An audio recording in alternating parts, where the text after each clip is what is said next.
CTV Edmonton, local breaking news with Brendan Purdy. For the last 10 years, the messaging of the negatives of vaccination have drowned out those about the positive. Tonight on CTV News, measles free no more. Canada loses its measles elimination status. Good evening and thanks for joining us. Canada has lost its nearly 30-year measles elimination status thanks to year-long outbreaks of the disease, including right here in Alberta. The vaccine has been widely available in the country since the 1960s.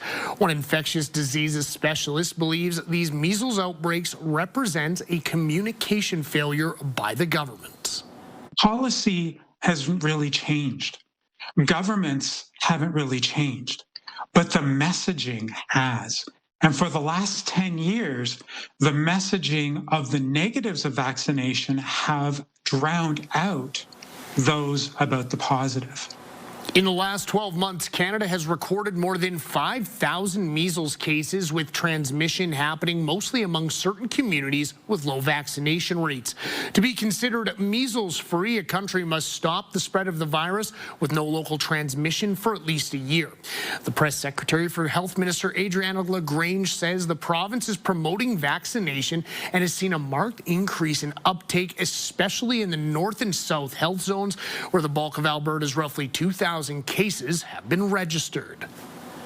Madison McKee says there are currently 2 active cases in Alberta, a number that has remained stable for several weeks. There are 2 patients in hospital, and there have never been more than 5 at any time. Canada's public health agency says that's good news. Everything's pointing in the right direction. Unfortunately, we couldn't stop the outbreak completely in time to lose our elimination status. But the direction of travel is that we will get it back. The Public Health Agency says regaining Canada's elimination status for measles will take some work. Once people with active cases recover, Canada must closely monitor the situation to prove that the disease isn't spreading. It must also demonstrate that we have sufficient overall vaccination rates to achieve herd immunity, which is roughly 95%. Alberta has recorded its first flu death of the season. A woman in central Alberta in her 60s has died. 8 people have required intensive care treatment. There have been 375 cases of influenza this flu season so far. Doctors say this flu season is expected to be a tough one. The dominant strain of influenza, H3N2, has caused serious illness in the United Kingdom and Australia, areas that are considered early predictors of what is headed our way.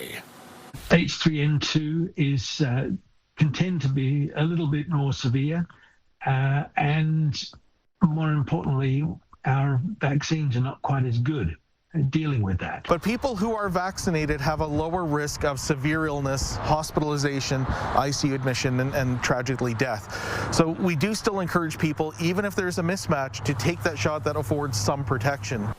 The flu shot is available at pharmacies for those age 5 and older at no cost. Ottawa's Budget Roadshow rolled into Calgary earlier today as talks to end Alberta's long-running energy disputes with Ottawa appear close to a deal. CTV's Kevin Green reports. The federal finance minister brought his sales pitch for Ottawa's new budget to Calgary, highlighting what the feds call a plan for a stronger, cleaner economy. The fact that the prime minister changed the tone to talk about an energy superpower in both clean and conventional energy, I think has really changed how people perceive these things. I think even people I would see at the grocery store, they understand today the nexus between economic security, energy security, and national security. Champagne told Calgary business leaders the government is working closely with the province to finalize deals on energy and emissions. How do we deal with the regulatory uncertainty? Because it's one thing to say that, we're looking at ways to increase investment, but we really need to deal with the regulatory challenges. And so that's the other piece, and that's the risk management piece that I actually asked the minister about. But the energy sector, I think, is encouraged. Champagne's message comes as talks between Ottawa and Alberta over oil and gas caps, pipelines, and tanker policy edge towards a possible deal. Last week, Danielle Smith was all smiles meeting Carney, and on her weekend radio show, she hinted a deal is imminent. We've been going back and forth now daily on a memorandum of understanding, and I hope that we're able to iron out some of the differences that we have in time for Grey Cup or shortly after. But Monday in Fredericton, the Prime Minister said it will likely be sooner than that. They're built with Indigenous partners. They're consistent with their climate goals, and they have a real economic return. And so you would expect to see some of those in the announcement later this week. A spokesperson for Enbridge says the federal changes have the company optimistic but cautious, saying in a statement to CTV, what we can't lose sight of, however, is that in order for large energy projects to move forward, the federal government must make various policy changes. This includes simplifying regulations, shortening timelines for project approvals, committing to actions that help unlock production growth, and enhancing Indigenous engagement. Champagne hopes to walk out of Calgary with the endorsement of the city's business community because before any of the Liberals' major project plans can become reality, they must first get that budget passed, despite having minority in Parliament. The man accused of killing 14-year-old Samuel Bird is expected to be in court next month. Brian Farrell was scheduled to be in court this morning, but his case was put over to December. He didn't make an appearance. Farrell is charged with second-degree murder and interfering with a body. A group of supporters for the teen rallied outside the courthouse this morning. Now, over this past weekend, family, friends, and supporters attended Bird's funeral. The teen disappeared at the beginning of June. His body was found in October. Hundreds of community members searched for the teen. Bird's grandfather says that he's grateful for the support. We're happy that he was found. You know, we could get closer because for 4 months we didn't know where he was. And there's a lot of missing people that are still grieving because they don't know where the loved one is. We were fortunate to have found my grandson. So we're happy he's found, but it's sad that we're putting him to rest. Samuel Bird would have turned 15 in September. A teen has been charged in a shooting near White Ave last month. In late October, police were called to a weapons complaint outside a restaurant at 85th Ave and Gateway Boulevard. EPS says a group of people were fighting when shots were fired. A woman and 3 men were taken to hospital with non-life-threatening injuries. An 18-year-old man was arrested at a home in northwest Edmonton. He faces charges including assault with a weapon and aggravated assault. An overnight fire at a landfill west of the city filled the sky with smoke. The cause of the fire is unknown, and while the flames appear under control, the smell is expected to linger. CTV's Gates Guarin has more. It was traumatic. It wasn't the start to the day Corey Larrabee was expecting. I was laying in my bed just right there, and all of a sudden there's a big kaboom. The noise shook him out of his bed. Our house shook as we live in a mobile home, so it's not like implanted in the ground, and I thought I was going crazy at first, so I messaged my neighbor across the street, but she was asleep. She didn't hear anything. He quickly made a call to 911 and was told a fire was burning just on the other side of his West Edmonton street. Parkland County Fire Services says it started last night at the GFL landfill off 231st Street. Early this morning, bright orange flames lit up the sky. Fire and thick smoke could be seen from a distance. By daylight, the flames had died down, leaving behind a billowing cloud of smoke and haze, which blew across the highway and into communities nearby.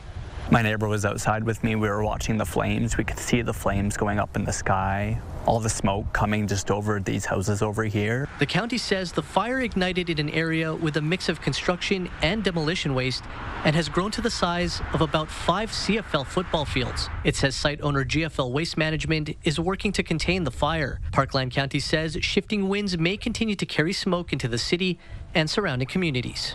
Gates Gorin, CTV News, Edmonton.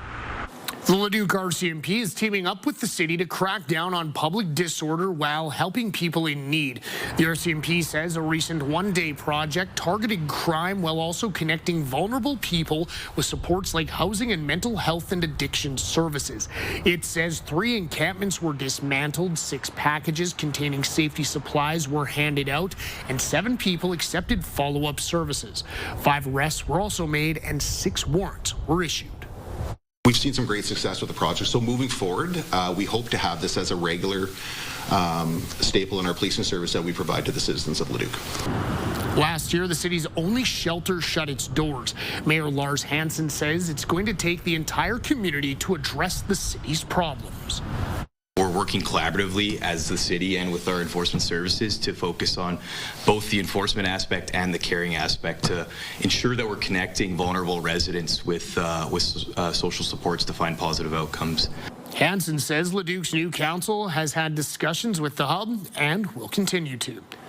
The Canadian Federation of Independent Business is calling for the provinces to ditch the red tape that's holding back Canada's alcohol producers from selling to other provinces.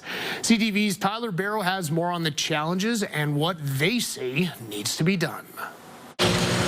Every day, Toolshed Brewing produces approximately 10,000 cans of beer. Less than 10% end up on liquor store shelves outside Alberta. Every other province has some real solid gatekeepers stopping beers from outside the province getting in without a lot of work. Sherman has been able to get his products to shelves in Manitoba, Saskatchewan, and BC, but it has not been easy. Working on trying to get our beer into Ontario, but it requires a lot of lab testing, and you know, it's incredible to see what actually goes into getting it across that goal line. Here at Bridgeland Distillery, only recently was it able to get into Saskatchewan, thanks largely to the trade war between Canada and the United States. Simpler to look at markets like Japan and the UK than looking at Ontario and BC. A recent report by the Canadian Federation of Independent Business highlights the major roadblocks Canada's small and craft alcohol producers face despite recent agreements made to ease trade restrictions. It points to outdated rules and complicated processes. Fixing these issues should be a priority for Canadian governments, especially in light of the U.S. trade tensions.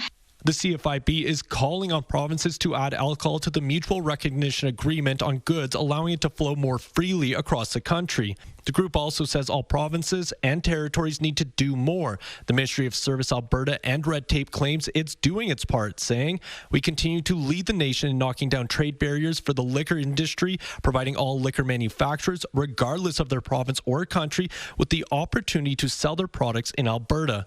Producers here in Calgary say change can't come soon enough. And I just don't want the premiers to stop talking about lowering the interprovincial barriers, whether it's beer or anything else. The new reality is there's lots of competition out there with tariff, non-tariff, and so on. We need to make more room for Canadian content.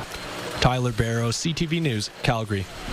The owners of a popular karaoke bar in Edmonton are hanging up their mics. It's too long. That's why I decided to quit it. Let the young people continue, you know, you need to continue, eh?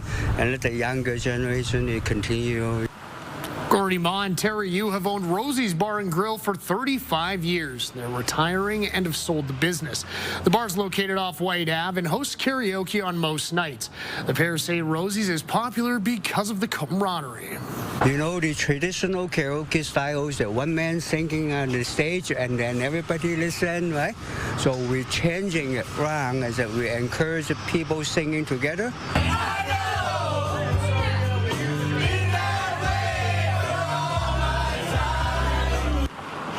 The new owners are renovating the space and plan to reopen in December. It will continue to host karaoke.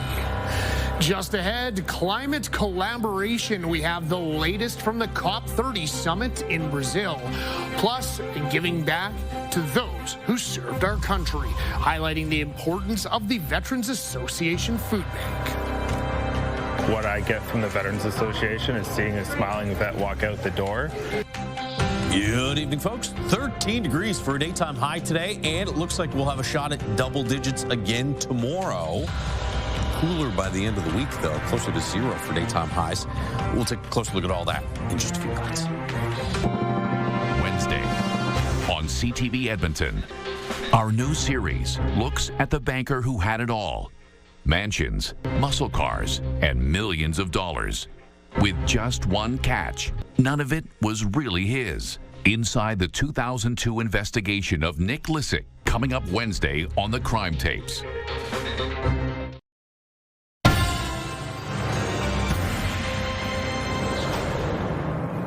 Welcome back. The Veterans Association Food Bank has become a safe haven for veterans and their families over the past few years. As CTV's Miriam Valdez-Carletti reports, the food bank needs donations to help those who've served our country.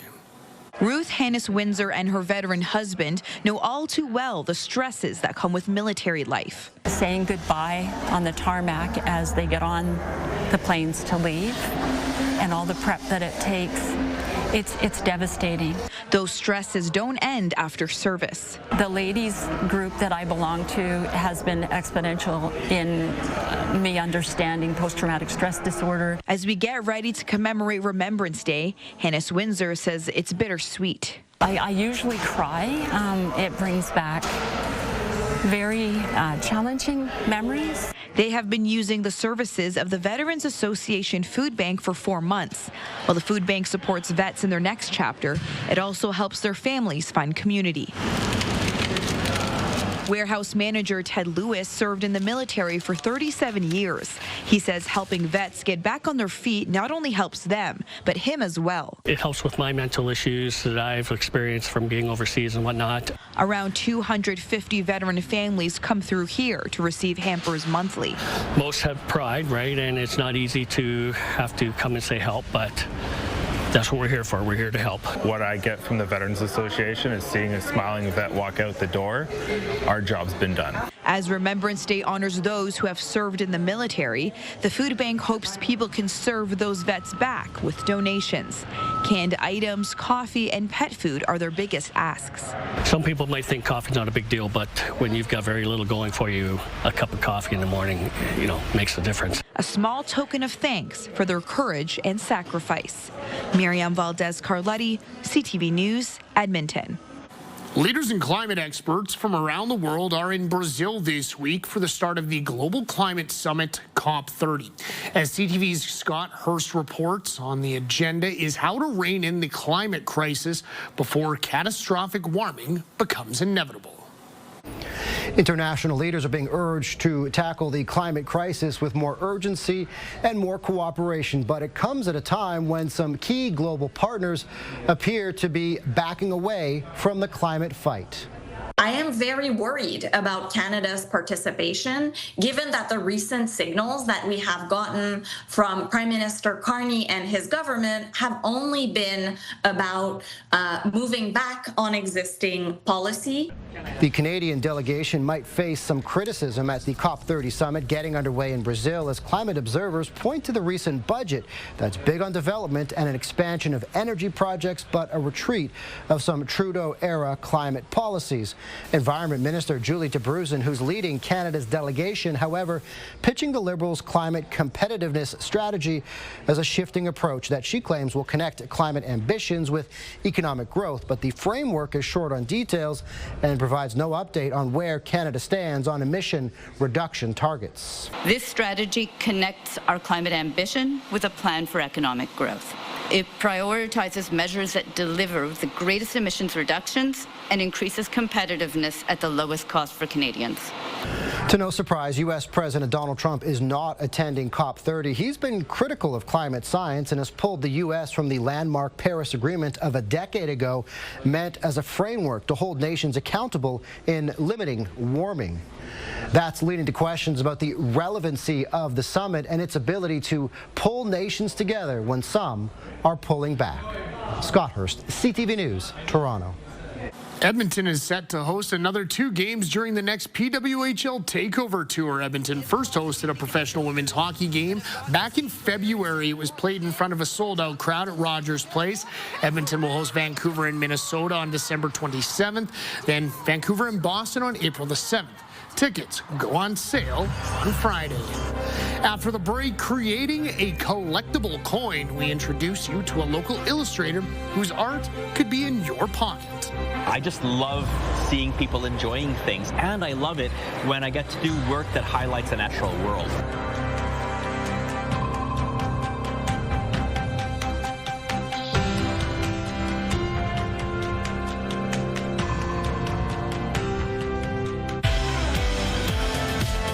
In your morning, we'll prepare you for local Remembrance Day ceremonies and have special coverage of the national event in Ottawa. You'll also meet a local veteran with a growing display in his front yard. Programming brought to you by James H. Brown Injury Lawyers, the heavy hitters of injury law. Welcome back. 13 degrees this afternoon. That was 4 degrees off the record of 17 for 2005. Look at this. Our morning low of 3 degrees was warmer than the average high for this time of year. And the warmth will stick around for one more day tomorrow. In fact, temperatures for outdoor Remembrance Day ceremonies tomorrow should be around 7 degrees at 11 o'clock tomorrow morning. That's the warmest since it was 6 degrees back in 2016 on Remembrance Day. The 10-year average for temperatures at 11 a.m. on Remembrance Day is -3. Here's your cloud cover sliding out. By the time we get to tomorrow morning, should be mainly sunny to partly cloudy skies. There's a little bit of patchy precipitation potentially in northeastern Alberta and east central Alberta. You might see a scattered shower, but most areas for the vast majority of the day are going to stay dry, mainly sunny to partly cloudy skies. And another warm one tomorrow. Yeah, temperatures will cool slightly. It looks like Wednesday, Thursday in the Edmonton area. Still really warm, though, probably still in the mid-teens in southern Alberta. But watch some of this cooler air drop a little further south once we hit Friday and the weekend. So daytime highs are going to be a lot closer to the freezing mark. -2s, -3s, Fort McMurray, Cold Lake, Lloydminster, about -3 as well in Red Deer. Will be around +2 tomorrow morning here in the city. 6 or 7 through the Peace Country, sunshine, about 9 degrees into Whitecourt, 4 for Fort McMurray, but 7 in through Cold Lake, about 7 or 8 as well in Lloydminster. Red Deer, 10 degrees for a daytime high tomorrow. Here in Edmonton, we'll get to around 9 or 10 as well, and the wind should stay light for most of the day.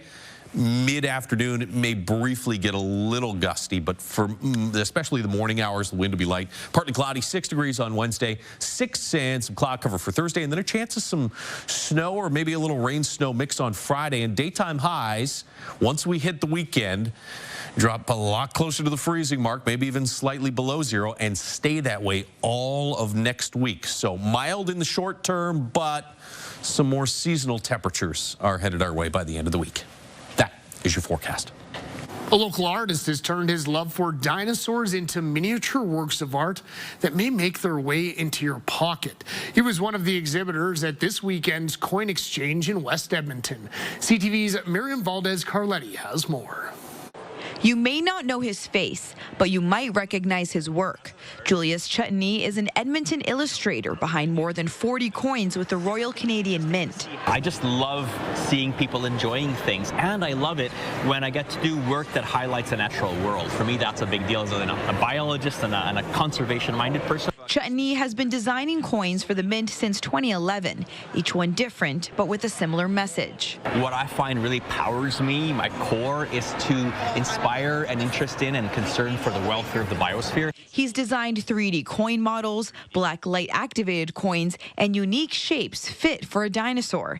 Anything his imagination can create. The printer has its limitations. At the same time, I want to be able to put so much detail into it that people can look at it and say, wow, look at all that. I didn't notice that until I looked closer. Details that make these coins worth keeping for collectors. I would have to say I'm really partial to really shiny coins, but I also like to get coins that are that have some history to them. The detail, and sometimes there's a story behind them too, that I think that make them unique. Collectors could also exchange coins for 3 new ones issued by the Mint, highlighting the 150th anniversary of the Supreme Court, Canada's unknown soldier, and Indigenous artist Daphne Ojij. Coin collectors flock to these events as we only strike 3 million of these.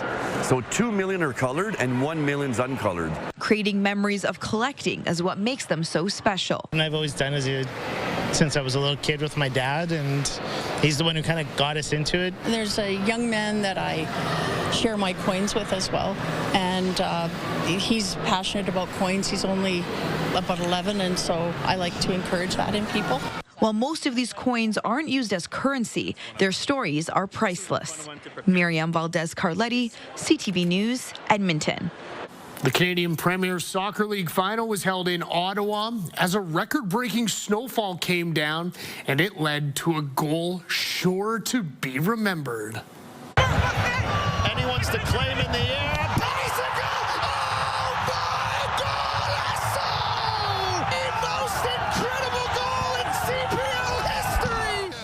Simply sensational, a rare bicycle kick goal, or in this case, with all that snow, how about icicle kick? Those ice-cold acrobatics from David Rodriguez helped lead at Leduc, Ottawa to win the North Star Cup, defeating Calgary's Cavalry FC. Oh, sports in the snow, a great time. Soccer rarely seen, but incredible nonetheless. Alrighty, that's all from us on this Monday. Thanks for wrapping up your day with us on CTV News. We'll see you back here tomorrow night. Same time, same place. Until then, take care and goodbye for now.